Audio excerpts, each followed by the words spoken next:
Hello everyone, I am Asier Marqués. I am glad to be here in this PlatformCon edition. I will talk about internal platform product adoption. The product adoption is one of the biggest challenges we will face as managers of internal platform teams. We will need to understand the general context of the overall company along with the different contexts on the different client teams. We will be facing different challenges. For example, the client teams are busy. They are busy because they have a lot of priorities, they have deadlines, they have very limited time in order to adopt new technologies and products. Maybe they are not aware enough of the products we are offering, or they are not convinced. Another factor is the cost, not only the product cost, but the adoption cost in terms of budget and effort. Some products also comes with new practices, new ways of working. So the challenge is not only about adoption, it's about a cultural change. Of course, these problems are not new. For example, in the agriculture field, we can find the diffusion process model. It was published in 1957, and it describes different categories of farmers who need to adopt new technologies and tools. It also describes different steps of an adoption model. In 1962, the sociologist Everett Rogers published the diffusion of innovations theory. It extended the diffusion process model to introduce new categories of customers for an adoption.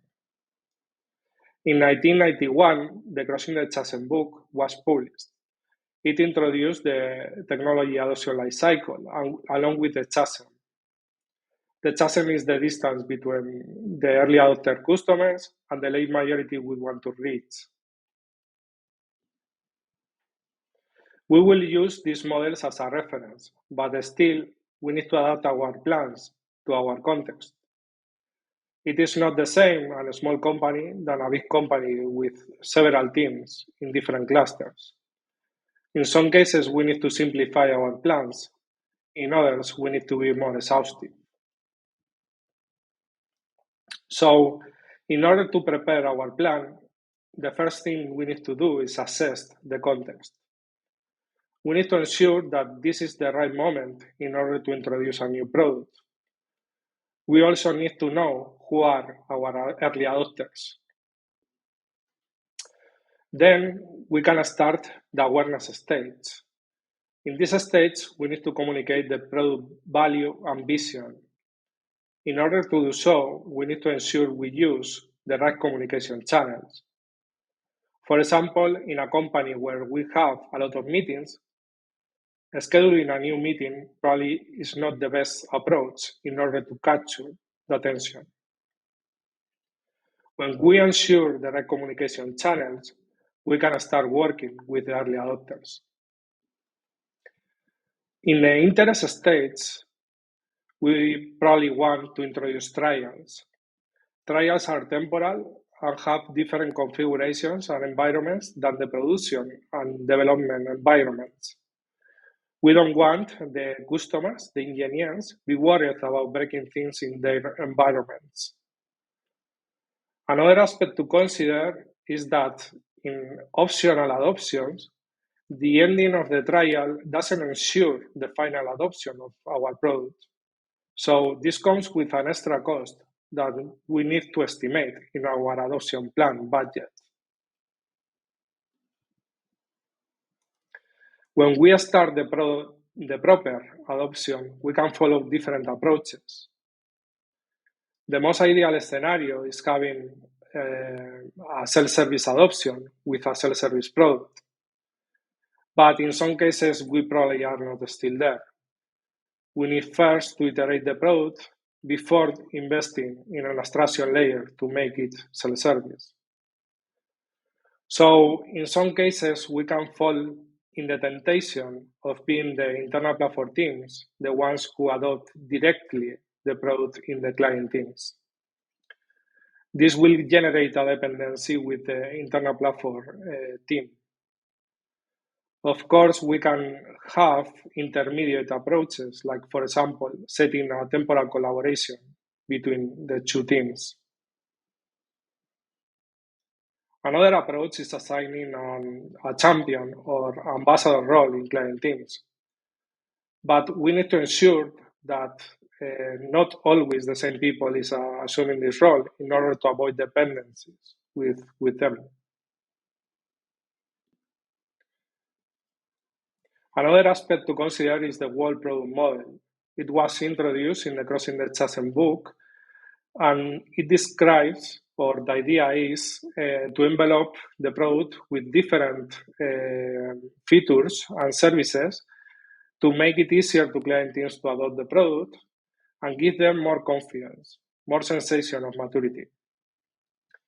For example, we can provide well-maintained libraries, ensure easy liaise, offering specific support to concrete products, offer recorded training videos. These things can make the difference in order to succeed with our adoption beyond of our early adopter customers.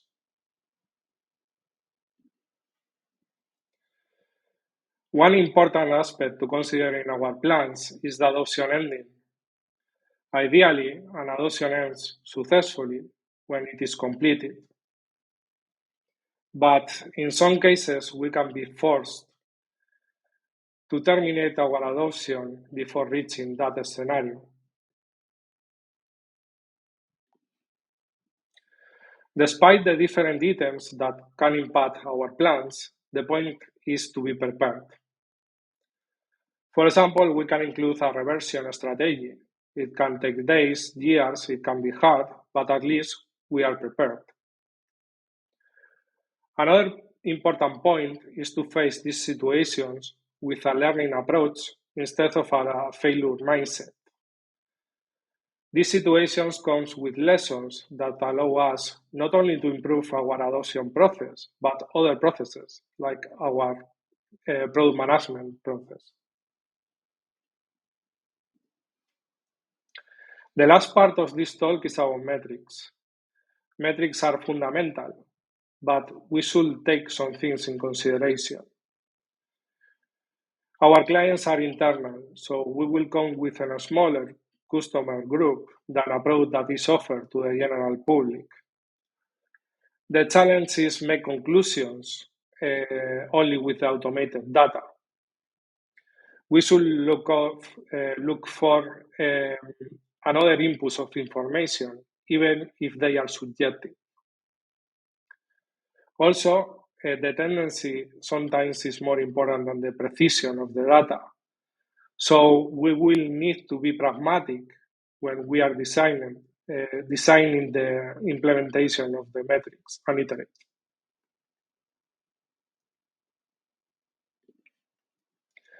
We can have different metrics. For example, the product use and product cost. The product cost is also important for the ownership in the client teams. The adoption cost is very important to prioritize, for example, the investment of abstraction layers to make our product self-service. In contexts or situations where the clients can have an optional adoption, where they can choose different products than the ones we are offering in our golden paths, it's very important to understand the complexity. This complexity affects the overall company and the homogeneity of our culture, even if these teams maintain these new products. These products can add extra cognitive load, and this complexity is something that we can impact directly from the internal platform teams. We can gather subjective information also from the team's retrospective. Aspects like speed, sensation of blockers, workload, information, even if it's based on sensation regarding the delivery process, are very useful in order to plan our assessment stage. Of course, we can use also the DORA for key metrics. The consideration here is avoiding using them separately. For example, optimizing the time without considering the impact in the failure rate. When it is well implemented, the OKRs is a powerful tool to align different departments with concrete company goals.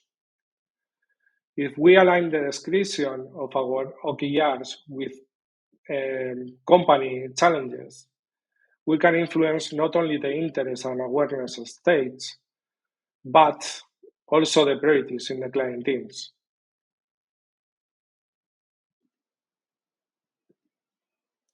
So some ideas from this talk, we should adapt our plans to every context.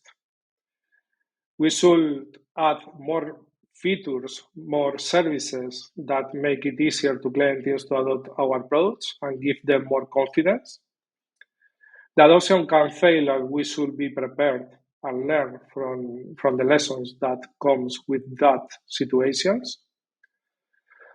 And we should consider other inputs of information than the automated sources for our metrics. So that is all from my side. I hope this talk was useful for you. Enjoy the rest of the talks.